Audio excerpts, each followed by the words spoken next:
I found my wife's Operation Freedom divorce plot, so I filed first and locked down every account. Took screenshots from her iPad, moved the $8,000 joint balance, blocked her whole crew, called police when she changed my locks, and forced a 50/50 split with no alimony, divorce final in 30 days. Welcome back to AF Tales. Today's story is about a husband who finds a secret group chat where his wife's family plans a divorce strategy and a false, unsafe story, so he protects himself quietly and files first. As you listen, ask yourself what you would do if you saw your life being planned like a target. I'm 35. My wife is 33. We'd been married 6 years, and until 2 weeks ago, I honestly believed we were fine. Not perfect, but steady. We both worked.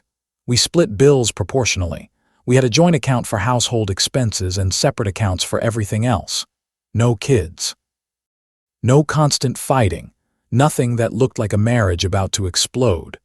Then I found the group chat by accident. My wife left her iPad on the kitchen counter while she was in the shower. It pinged. The screen lit up with a notification, and I saw the title before I even saw the message. Operation Freedom, getting her out. My stomach dropped. Not because I wanted to control her or because I thought no one ever leaves a marriage. It dropped because the name told me what kind of tone this was. It sounded like I was a prison, like she needed an operation to escape me. I picked up the iPad. Face ID wouldn't work, but I knew her passcode. Our anniversary date, I had never used it to snoop. I never had a reason to. That changed in 1 second. I opened the chat. It was my wife's mom, her sister, her aunt, and her best friend. 4 people, all active, all discussing phases. I scrolled up and started reading from about 3 weeks back. Her mom wrote, Phase 1. Document everything. Photos of the house, car titles, bank statements, anything with his signature. We need proof of what she's entitled to. Her sister replied, already helping her with that. Got pics of his home office last week when he was at work. All the financial docs are in the 3rd drawer. I felt my hands start to shake. Her aunt wrote, Phase 2 is the attorney consult. I know someone who will do it discreetly. No paper trail to the house. Her best friend asked, what about Phase 3? Are we doing counseling first? Her mom answered, no, counseling gives him time to hide assets. We go straight to filing. She moves out, files immediately, claims she felt unsafe. That last line hit me like cold water. Claims she felt unsafe. Her sister wrote, the unsafe angle is perfect. Gets her the house in the temporary orders. Her aunt wrote, exactly. Then we push for permanent. He makes good money. She'll get alimony plus child support if we're smart about it. We don't have kids. They were still talking about child support like it was part of the shopping list. Her best friend asked timeline. Her mom wrote 2 months. Gives us time to document, consult, and prepare. Then she's free. I kept scrolling. More messages, which attorney, how to access my retirement accounts, which friends would definitely side with her, how to make sure she got the right judge, how to build the narrative. Her sister wrote, remember the narrative is controlling husband, isolated wife, financial abuse. None of that was true. I'm not controlling. She has her own career, her own friends, her own money. I make about $120K as an operations manager. She makes about $65K in HR. We split expenses based on income. I had literally paid off her student loans last year, $15,000, a gift because she hated the monthly payments. I even had a gift letter signed for tax purposes. This is one of the most confusing feelings you can have. You're reading lies about yourself written by people who smile at you during holidays. The most recent message was from 2 hours before I saw the chat. Her mom wrote, attorney consult Tuesday. Don't tell him you're going anywhere. Act normal. We're almost there, baby girl. I stared at that screen and realized something simple. They were not just planning a divorce. They were planning an advantage, and they were willing to use a false accusation to get it. I put the iPad back exactly where I found it. Same angle, same spot. Then I went into my office, closed the door, and sat there for a long time just trying to breathe. This was the first moment I had to make a choice. Confront her and start a fight, or protect myself first. A lot of people confront too early and lose the only advantage they had: time. After about an hour, I stopped thinking like a husband and started thinking like someone being set up. Then I got to work. That same day, I called an attorney. I explained what I'd found. He asked if I had screenshots. I didn't. I was too shocked to think straight. "Get them," he said. "Document everything. Start protecting yourself." That evening, when my wife went grocery shopping, I opened the iPad again and took screenshots of everything. Every message, every phase, every line about unsafe, financial abuse, temporary orders, judge, narrative. I uploaded the screenshots to a cloud account she didn't know about and changed that password immediately. Then I started locking things down. Over the next 2 days, I changed every password she might know. Email, banks, investments, credit cards, and anything linked to our home systems. I called my retirement account provider and asked them to note that only I could make changes, with additional verification. I changed our home security password and the garage code. Then I handled the joint account. We had about $8,000 in it. It was for bills. We both contributed. My lawyer told me the safest move was to stop any chance of it being drained overnight. I removed her as a co-owner and moved the money into my personal account with clear records of the transfer. Legally, it can get messy when emotions get involved. That's why I kept everything documented.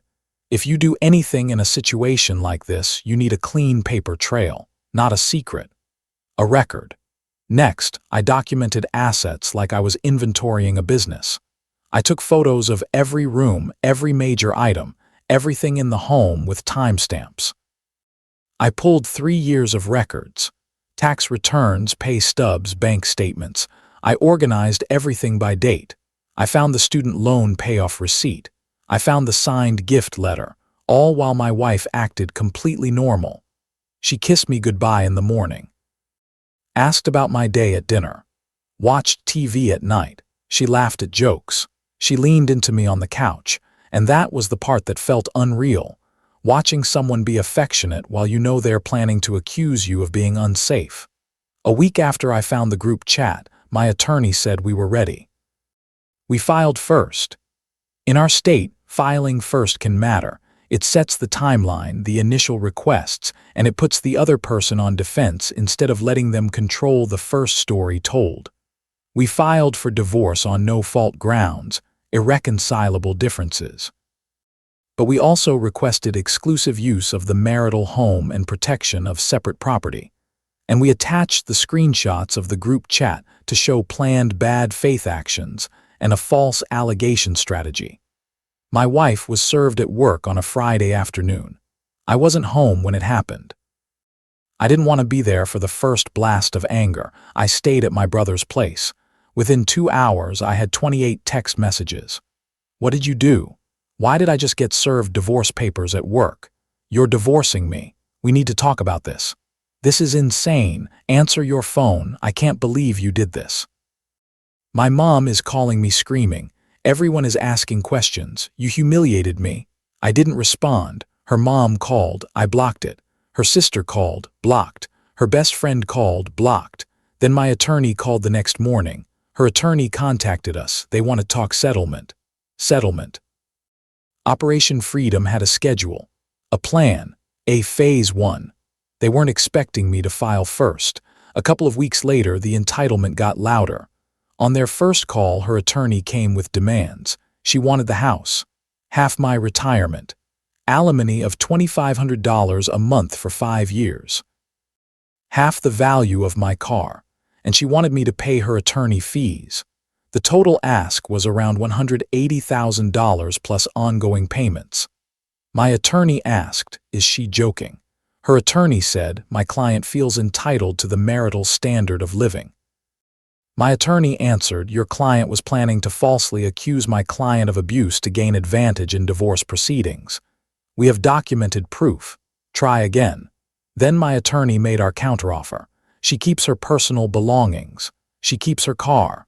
We split the joint account 50/50. Each pays their own attorney fees. She has 30 days to vacate the home which my client solely owns. That's when I learned something I'd honestly forgotten. I bought the house 2 years before we got married. I never added her to the deed.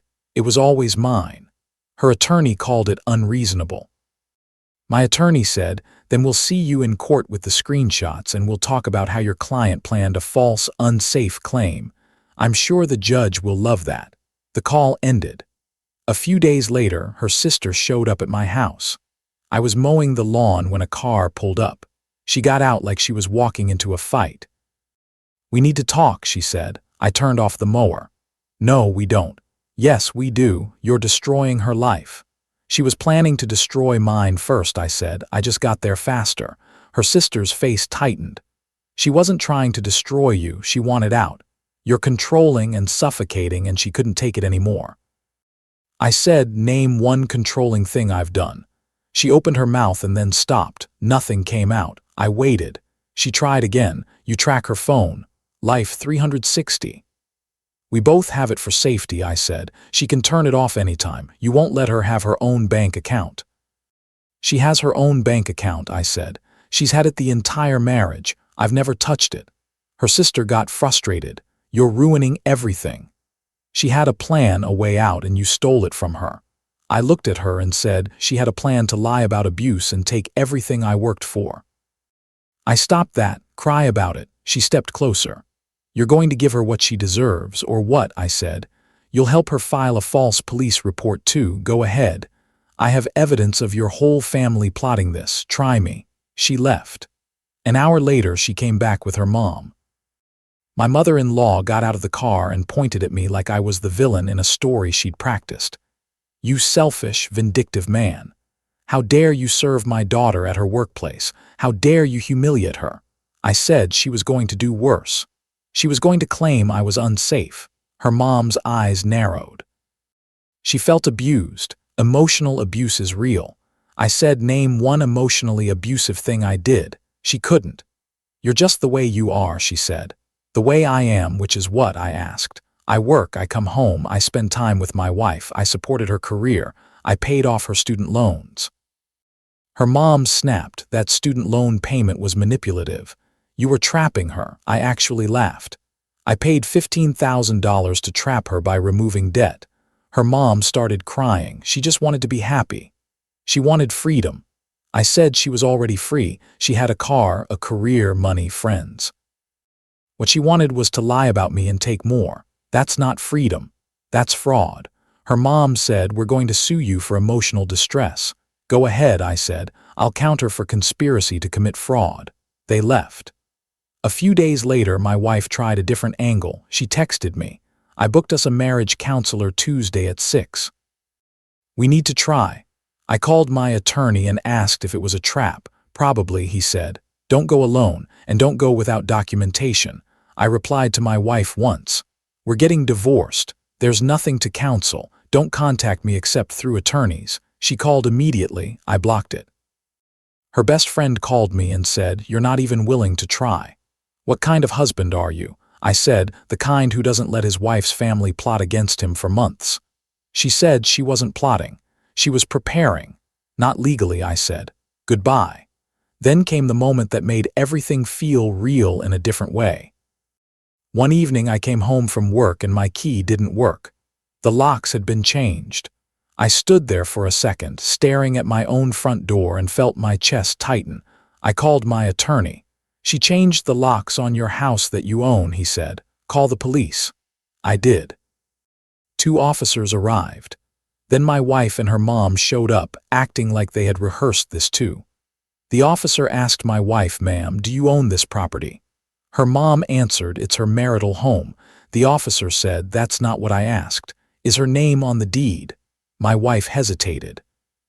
The officer looked at me. "Sir, she can't change the locks. You'll need a locksmith to change them back." "Ma'am, you need to leave." Her mom protested she has rights. The officer said, "Not to someone else's property if she's not on the deed. She doesn't." My wife started crying. "Where am I supposed to go?" The officer said, "That's not our concern. You need to leave. They left. I called a locksmith. New locks were installed by 8 p.m. It cost me $350. I added it to the list of divorce-related expenses. The next day, my attorney called. They want to settle. What are they offering? I asked. She takes her personal belongings, her car, and $4,000 from the joint account. You keep the house, your retirement, your car. Each pays their own attorney fees. No alimony, no future claims. I said, done. When can we sign? Over the next 3 weeks, they tried to negotiate small things. She wanted $5,000 instead of $4,000. No, my attorney said, 50-50 or nothing. She wanted moving expenses paid. No, she wanted furniture, personal belongings only. She wanted 2 months to move out, 30 days non-negotiable. Every request was denied because we had leverage. The screenshots, the lock change incident, the bad faith unsafe plan, the fact that I owned the home. Her attorney finally told her to take the deal. She did. When she moved out, she came with her mom, sister, aunt, and best friend. I wasn't there. I stayed at my brother's place. But I had security cameras recording everything. They packed her clothes, shoes, books, personal items. Normal. Then they took my coffee maker, my television, 3 lamps, the microwave, our wedding china, artwork off the living room wall. I called my attorney. She's taking things that aren't personal belongings. Do you have video? He asked. Yes, perfect. Send it to me. The next day, her attorney called and suddenly the items were returned, everything except the coffee maker. My wife had apparently thrown it away. It was an $80 coffee maker. I could replace it. The point wasn't the coffee maker. The point was that even on the way out, they still tested the boundaries. Then came the settlement conference, a video call. I sat in my attorney's office. She sat in hers. We went line by line. She gets her personal belongings. She keeps her car titled in her name. She gets $4,000 from the joint account. I get $4,000 from the joint account. I keep the house. I keep my retirement accounts. I keep my car. Each pays their own attorney fees. No alimony, no future claims. Her attorney asked, does everyone agree? I said yes. My wife said yes quietly, defeated. We both signed electronically. Her attorney said the divorce would be final in 30 days after the state waiting period. The call should have ended right there, but we both stayed on for a moment. Awkward silence. Finally, my wife spoke. I hope you're happy. I said, I'm not happy. I'm protected. There's a difference. She said, I wasn't trying to destroy you. I just wanted to make sure I was okay. I said, by planning to accuse me of abuse and take everything I own. That's not protecting yourself. That's committing fraud. She said, my family was just trying to help. I said, your family was trying to help you commit fraud. There's a difference. Her attorney cut in. I think we're done here. The call ended. After everything, my brother asked me if I felt bad. Honestly, no. I felt relieved. I felt validated. I felt like I dodged something that could have ruined my life. Do I wish it had been different? Sure, I loved her. I married her. I built a routine with her, but she wasn't who I thought she was, or maybe she changed, or maybe I never really knew her. Her family always felt over-involved. Dramatic. I told myself it was harmless. It wasn't. Operation Freedom wasn't just about getting her out. It was about taking me for everything they thought I was worth. And they would have succeeded if I hadn't seen that chat. Here's the financial breakdown. Attorney fees, $8,500. Locksmith twice, $650. Joint account split, $4,000 to her. Other small costs, about $500. Total hit, around $13,650. It could have been $180,000 plus years of alimony plus legal fees if she filed first, and I had to defend against a false, unsafe story. I'll take the $13,650. The house is quiet now. Being alone after 6 years of marriage is strange, but not terrible. Work is fine. I told my boss I was going through a divorce. He was supportive and told me to take time if I needed it. I haven't needed it yet. My brother has been solid. I've had dinner with him and his wife twice this week. Normal nights. We didn't talk about the divorce much. We just hung out, Friends have been supportive too. Most of them knew something felt off with her family. Nobody knew about the group chat planning. When I told a couple people, they were shocked. My wife is blocked everywhere. No contact. Her family is silent too. Good. Now the lessons. Lesson 1: if something feels off, don't ignore it just because you want peace. Peace built on denial is temporary. Lesson 2: documenting the truth matters. Screenshots saved my financial future and my reputation. Lesson 3: don't confront until you're protected. If I confronted her first, they would have accelerated their plan. Lesson 4: family isn't always on your side. Sometimes support is just a group pushing someone toward the worst version of themselves. Lesson 5: filing first and staying calm can change everything when someone is trying to control the narrative. So what would you have done if you found a group chat where your spouse's family planned a false accusation and a divorce timeline? Would you confront immediately or protect yourself quietly first? And do you think her family believed their own story, or did they know exactly what they were doing?